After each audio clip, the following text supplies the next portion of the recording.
போதுமா போதுமான்னு கேக்குறேன். இப்போ மூஞ்ச தூக்கி எங்க வச்சுப்பேன்? இனிமேலாவது யூத் மாதிரி பொண்ணுங்க பின்னால சுத்துறது நிறுத்து. புரியுதா புரியுதா?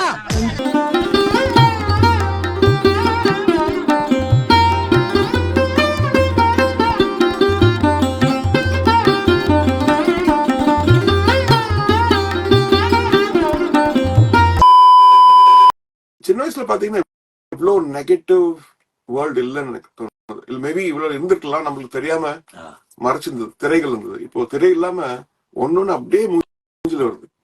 ஒரு குழந்தையா இருக்கட்டும், ஒரு அடல்ட்டா இருக்கட்டும், அதெல்லாம் மீறி நம்ம எப்படி இந்த வாழ்க்கையில வந்து ஒரு ஹோப்பா இருக்க முடியும் நம்ம ஃபேமிலிக்கு, நம்ம சொசைட்டிக்கு. அது மாதிரி ஒவ்வொருத்தரும் இல்ல, ஒரு ஸ்டூடெண்ட்க்கு, ஒரு டீச்சருக்கு, ஒரு கலைஞனுக்கு.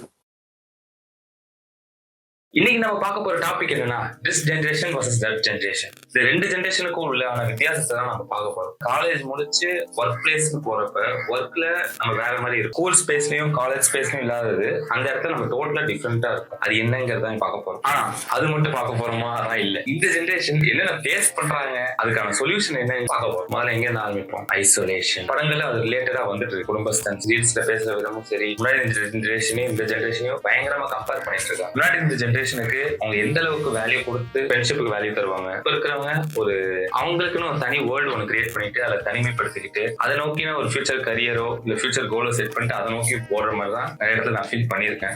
அது மட்டும் இல்ல, ஒரு காலேஜுக்கு அப்புறம் நேச்சுரலான்னு தெரியல போன ஜென்ரேஷனும். பட் ஆனா ஒரு கரியர் பார்த்து டிஃபர் ஆகுறப்ப எல்லாருமே ஃப்ரெண்ட்ஸ் எல்லாருமே டிஃபர் ஆயிடுவாங்க. அவங்கவுங்க பார்த்து எடுத்துட்டு அவங்கவுங்க போயிடுவாங்க. அது மாதிரி தான் இந்த வீடியோ எடுக்கிறதும் என்னோட பார்த்து எடுத்து பார்ப்போம் எடுத்துருக்கேன். ஓகே, அது ஒன் சைட்.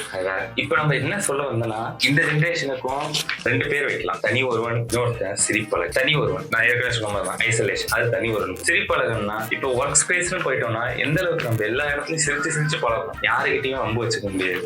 ஸ்கூல் காலேஜ் மாதிரி கிடையாது. சண்டை நான் அந்த கேட்டகரி கிடையாது. அந்த சண்டை நடக்கிறத வேடிக்கை பார்ப்போம்ல, அந்த கேட்டகரி தான். இந்த இடத்துல வந்து அது மட்டும் இல்ல, இங்க ஒரு கட்டத்துக்கு மேல நம்ம கிறுக்கத்தை யாராவது சமாளிக்க முடியாது. நம்ம நார்மலா மத்தவங்க கிட்ட இருக்கிற மாதிரியோ ஸ்கூல் காலேஜ்ல ஃப்ரெண்ட்ஸ் அந்த மாதிரியோ வெளியே இருக்க முடியாது. ஜட்ஜ் பண்ண ஆரம்பிச்சிருவாங்க. ஏன்னா ஃபியூச்சர் ரெஸ்பான்சிபிலிட்டிஸ், பெரிய பையனா வர வேலைக்கு போ, நமக்கு அது இது வரைக்கும் மண்டையில சுத்தின்னு தான் இருக்கு. நானும் அந்த ஏஜ் கேட்டகரியில தான் இருக்கேன். எனக்கும் அடுத்தது என்ன, இதை பாரு, இதை பண்ணு, இதை செய்யிட்டு எனக்கும் ஒரு 4-5 அட்வைஸ் வந்துடும். அந்த அட்வைஸ் எல்லாம் ஃபாலோ பண்ணிட்டு வேலை செய்யணும்னு நினைப்பேன். பட் இருந்தாலும் நமக்குன்னு தோணும்ல, நமக்கு சில விஷயங்கள் பிடிக்கும். அப்படி எடுக்க ஆரம்பிச்சதுதான் இந்த வீடியோ. ஸ்கூல் ஃப்ரெண்ட்ஸோ காலேஜ் ஃப்ரெண்ட்ஸோ நம்மளுக்கு இருக்கு, அதை சமாளிப்பாங்க. ஆனா ஒரு கட்டத்துக்கு மேல இங்க நீ ஒரு ஏஜ் ஆவாவ நீ அப்படி இருக்க முடியாது, வேலைக்கு ஆகாது. அதனால என்ன ஆகுது, அவங்க ஐசோலேஷன் ஆகுறாங்க. சில சமயம் தனியா பேசிக்க ஆரம்பிக்கிறாங்க. அவங்களுக்குள்ளே அவங்க பேசிக்கிறது, என்ன ப்ராப்ளம்ஸ் ஃபேஸ் பண்றது அவங்களுக்குள்ளே அவங்க வந்து அதை நோக்கி போயிட்டு இருக்காங்க. இது ஒரு பக்கம். இது இல்லாம சிரிப்பழகன் வேற ஒண்ணும் இல்ல. சில நேரங்கள்ல எதிர்க்க இருக்கிறவன் நமக்கு செட் ஆகலன்னா கூட அவன் நம்ம கூட இருக்கான்றதுக்காக நம்ம சிரிச்சு ஆகணுங்கிற சூழ்நிலை. எனக்கு இது வரைக்கும் அந்த மாதிரி மோஸ்டா நான் பண்ணது இல்லை. பட் ஆனா என் சுத்தி உள்ளவங்க நிறைய பேர் பண்ணுவாங்க. என்ன அப்படிதான் இருக்க சொல்லுவாங்க, நல்ல நடிடா,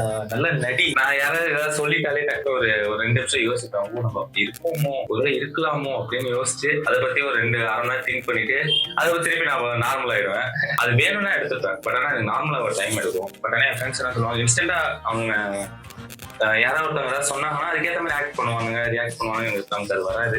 நம்ம அப்படியே ஜாலியா இருந்து கலாய்ச்சிட்டு போயிடுவோம். இப்ப அது மட்டும் இல்ல, முன்னாடி எப்படி ஒரு கட்டத்துல இந்த 2K கிட்ஸ் எல்லாம், அதாவது 2000 born கிட்ஸ் எல்லாம் 90s பார்த்து பூமர் சொல்லிட்டு இருக்காங்க. இப்ப வர 2005 வர கிட்ஸ் எல்லாம் 2000 பார்த்து பூமர் சொல்ற டைம் வந்து போச்சு. ஏன்னா அடுத்த ஜென்ரேஷனை பார்த்து நம்ம கொஞ்சம் கத்துக்க வேண்டிய விஷயத்தோட நிறைய விஷயங்கள் அவங்க சேஞ்ச் ஆகுது. சில பேரால கொஞ்சம் வயசா அக்செப்ட் பண்ணிக்க முடியல. ஏன்னா இப்ப என் ஏஜ்னு சின்ன பசங்களை பார்த்தா, என்னோட சின்ன பசங்களை பார்த்தா அவங்க வந்து வேற மாதிரி கொஞ்சம் கத்துக்கிற விஷயமும் ஐசோலேஷன் ஆகிற விதமும் நான் இப்ப இல்லையே ஜாலியா ஃப்ரெண்ட்ஸோட பழகுங்கன்னு சொன்ன மாதிரி இருந்துச்சு. அதே மாதிரி முன்னாடி வேற ஒரு ஜென்ரேஷன் நம்மள சொல்லுவாங்க, அதாவது 90s ஜென்ரேஷன் early 2000 சொல்றப்ப நமக்கும் அப்படிதான் இருந்திருக்கும். பொறுத்த வரைக்கும் அதை ஏத்துக்கணும். அதை ஏத்துக்கூடிய மனமாற்றம் வரும். நம்ம ஃபியூச்சர் சின்ன பையனா இருக்கிறப்ப சில விஷயங்கள் இன்ஸ்பயர் ஆயிருப்போம். இப்ப அந்த இன்ஸ்பிரேஷன் நோக்கி நம்ம ஒரு ஒர்க் பண்ணிட்டு அது போயிட்டு இருக்கோம். அதே மாதிரி இப்ப அடுத்த வர ஜென்ரேஷனை நம்மள மாதிரி இருக்கணுங்கிற அவசியம் கிடையாது. அவங்கள பார்த்து நான் ஏன் இப்படி பண்றீங்க அப்படி பண்றீங்க கேட்போங்கிற கட்டாயமும் நமக்கு இல்ல. ஏன்னா சோசியல் மீடியால இவ்வளவு சொன்னாலும் சரி, அடுத்த ஜென்ரேஷன் மோசமாகுது. அவங்க சொல்றவனும் பூமர் தான். ஏன்னா ஒரு காலத்துல அவங்க நம்ம சொல்லிட்டு இருந்தாங்களோ, நம்ம வளர அந்த ரெஸ்பான்சிபிள் வர மாறிடும். அதே மாதிரி அவங்களும் வளர அடுத்தடுத்த ரெஸ்பான்சிபிள் வரப்ப அவங்களும் மாறிடுவோம். அப்படி ஒரு விஷயம் இருக்குல்ல, ஃபியூச்சரை அவங்க நோக்கி போறப்ப கன்ஃபார்ம் அவங்க சரியா பார்த்து முடிவு பண்ணுவாங்க. நம்ம என்னதான் இப்ப குறை சொன்னாலும் ரொம்ப இந்த டிப்ரெஷன் அந்த வார்த்தைகள்லாம் வருதுல்ல, அதெல்லாம் எனக்கு வந்து தேவையில்லாத திங்க். நான் ஒரு சொன்னேன், என்னை பத்தி யாராவது ஒருத்தவங்க சொன்னா நான் பயங்கரமா திங்க் பண்ணிட்டு இருப்பேன், அந்த மாதிரி ஒரு விஷயம். அதனால அப்படி ஒரு விஷயம் தேவையில்லை. அது டைம் போக போக நார்மல் ஆயிடும். நீங்க எவன் ஒருத்தவங்க கூட சண்டை போட்டாலும் சரி, டைம் போக போக அதுவா காண போயிடும். எனக்கெல்லாம் மறதியே இருக்கு. எனக்கு ஏதாவது யாரு கூட நான் சண்டை போட்டேன்னா ஒரு வாரம் கழிச்சு போயிட்டு அவங்க கிட்ட பேசுறேன், நான் அவங்ககிட்ட எதுக்கு சண்டை போட்டேன் அப்படிங்கிற மாதிரி எனக்கு திங்கிங் வரும். இவங்க நான் அவன்கிட்ட போய் நார்மலா பேசுவேன், அவன் கோச்சிங்க போவான், ஏன் கோச்சிங்க போறான், அப்புறம் தான் யோசிச்சு அப்போ சண்டை நடந்துச்சுல. ஏன்னா ப்ராப்ளம்ஸ் அடுத்தடுத்து வந்துட்டே இருக்கும். நம்ம அந்த ப்ராப்ளம்ஸ் நோக்கி போக போக பழைய ப்ராப்ளம்ஸை நம்ம மறந்துடுவோம், எவென்ச்சுவலி மறந்துடுவோம். அது நல்ல விஷயம் தான். சில பேரை மறக்காம ஞாபகம் வச்சுக்கிறீங்க, அது தேவையில்லை. மறந்துட்டு போயிட்டோன்னா அடுத்து வர ப்ராப்ளம்ஸ் அப்பதான் ஃபேஸ் பண்ண முடியும்.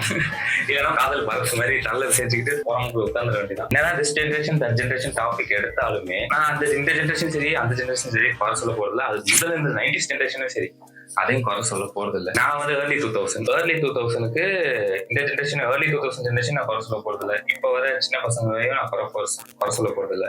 அதே மாதிரி 90s குறை சொல்ல போறது. எதை குறை சொல்லக்கூடாதுன்னு நான் சொல்றேன்னா, அடுத்த ஜென்ரேஷன் வராங்களே அவங்கள பார்த்து குறை சொல்றதும், இதுக்கு முன்னாடி இந்த ஜென்ரேஷன் நம்மள குறை சொல்றாங்களே நம்மளுக்கு ஒவ்வொரு சொல்றது தாக்குறதும், அது ரெண்டும் வேணாம். ஏதாவது சொல்றாங்களா நம்ம யோசிச்சு பார்ப்போம், நமக்கு வேணுமா எடுத்துப்போம், தூக்கி போட்டு அதை நோக்கி நம்ம மூவ் பண்ணி போய்கிட்டே இருப்போம்.